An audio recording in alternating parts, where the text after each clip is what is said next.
Hi, my name is Joseph Malone, and today we are going to be learning about the enslavability within the Seleucid Empire. And for this particular lecture, I'm going to be focusing on the prisoners of war. So, when we talk about the enslavability, what am I saying? That's a question in and of itself. The enslavability, when we talk about it, we're asking who and what types of people could be enslaved in a particular society.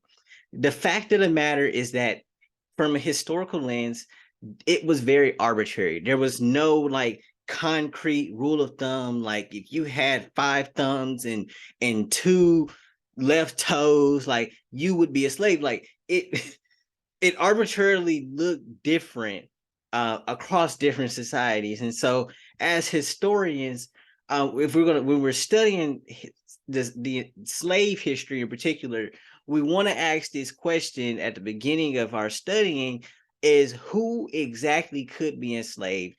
What criteria did you have to meet to be a slave? And what criteria did you have to not meet to be a slave? Sometimes not doing something or not being something could constitute you becoming a slave. So, in the Seleucid Empire, there were three ways that you could become a slave. The first means was through the capture and the takeover of a foreign land. So these people were what we call prisoners of war. Um, During this particular time, the Seleucids is the empire that came after Alexander the Great's Macedonian Empire. And so the Seleucids inherited his empire and they went out and added to the empire, not to the degree that Alexander did himself, but they went out and added territory to the Seleucid Empire. And so when they were going and taking over lands, unfortunately, for in most cases, they would murder large percentages of the population. But the remaining people who were not murdered, they would enslave and make them prisoners of war. The second means was through what we call debt slavery. So if you owed a balance to the royal empire, if you owed another private citizen, um, under a code, under the law, you could be enslaved for owing outstanding balances.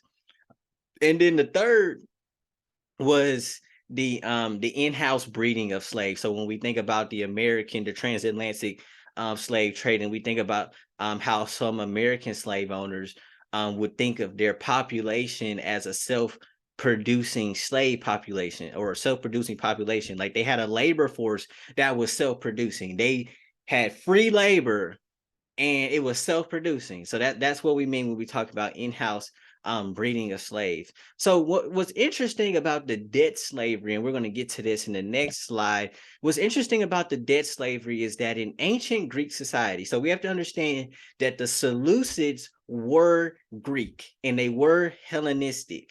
So in ancient Greek society, debt slavery actually was outlawed. So it's very interesting how in ancient Greek society, we're only talking about a couple 100 years earlier, um, it was outlawed. It was called all.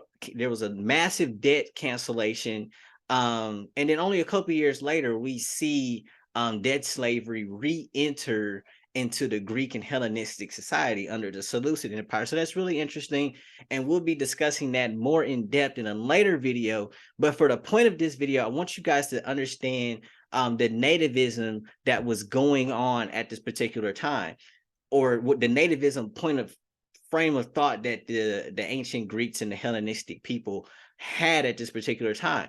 So a couple of centuries earlier, before the Seleucid Empire, a magistrate by the name of Solon, and a magistrate was basically a fancy name of talking about a politician, basically.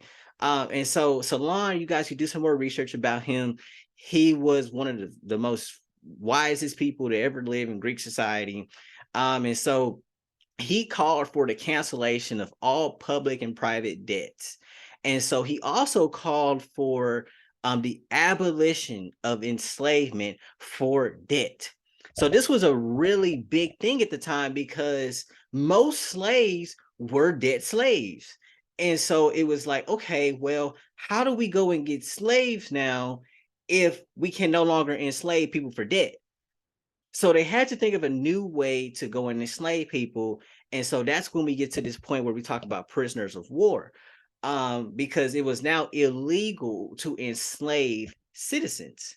But they still needed slaves. The economy, their way of life was built upon slave labor. So they still needed slaves, but now they had to go out and get the slaves from a different place. They couldn't get them, they couldn't enslave their own people no more.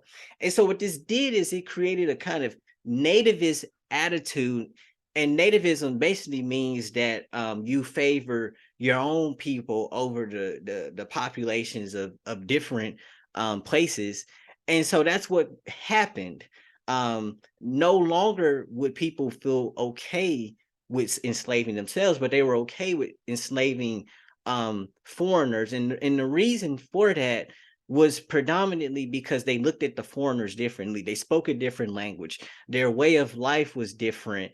Their customs were different. And so they looked at these people like they were barbaric because they did not have the same way of life as them. And so in a messed up kind of way, they were able to, they felt that was a just enough justification to enslave people this way because they were so different from them. And so as we get to this prisoner of war concept, what we have to understand is the framework in which these military generals and these politicians who were going out and conquering these lands, these kings, these royal kings, we have to understand like the framework of how they were thinking. So in essence, this is a direct quote from Xenophon. He was an ancient Greek philosopher. This is a direct quote from him. He said, "It is eternal law the world wide over that when a city is taken, war, the citizens, their persons, and all their property fall into the hands of their conqueror." So this is how they looked at it. They looked at it whenever they took over a particular territory, they looked at it as, I now own everything. That means the people, the buildings, the land, the economy, everything. They looked at it as, okay, now I own this. This is mine. So I can do what I want to because it's mine. If I want to kill you, I can do that because you're now mine. If I want to enslave you, I can now do that because you're mine. And so that's how they looked at it. That's how they looked at it. And that's what they did. So unfortunately, like I was saying earlier, they would kill a lot of the population during these foreign takeovers. They would go in and kill a lot of, because I mean, you can think about it, like people don't want to be put into bondage. They already knew, most of the people who were being taken over, they already knew was going to happen. So they were either going to do one or two things. They were going to surrender or they were going to fight until death because they did not want to be enslaved. And so the people who didn't die during these takeovers, who they didn't kill during these takeovers, they would come and they would make them prisoners of war, and they would come bring them back and make them slaves. And so we see an example right here. This is a great picture. If you look at the depiction of how they have this military, he looks like he was working for a foreign army, and they now have him by the neck on his hands and knees, tied behind the back, and he's basically at their mercy. This is a great depiction of what it was like to be a prisoner of war. His future, the guy who's on the ground, his future, he was going to be a slave. Either he was going to be a slave or they were going to kill him right then and there. And so the thing about it being a slave is that once you were imported as a slave, in these particular societies, we're talking about ancient Greek and we're talking about the Seleucid Empire, you were going to be a slave until your lineage ended some kind of way. So that means that your children, if you had children as a slave, those children would be slaves. Now in different societies that kind of vary to a degree, but in this society, you would be a slave until your kids would be a slave. Your lineage, until it ended, if you were a foreigner, you would be a slave.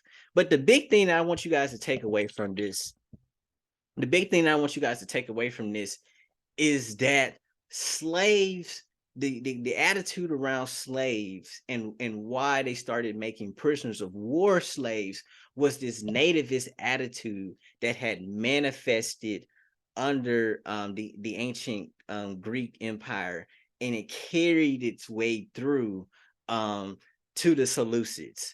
And so we're going to talk about debt slavery in the next video, because it's interesting. As I was saying, they got rid of debt slavery, but they brought its way back. And that had a lot to do with the Hellenistic society that was going on, and the Seleucids wanting to expand the Greek influence. And so they expanded the Greek influence into new territory, particularly the Near East.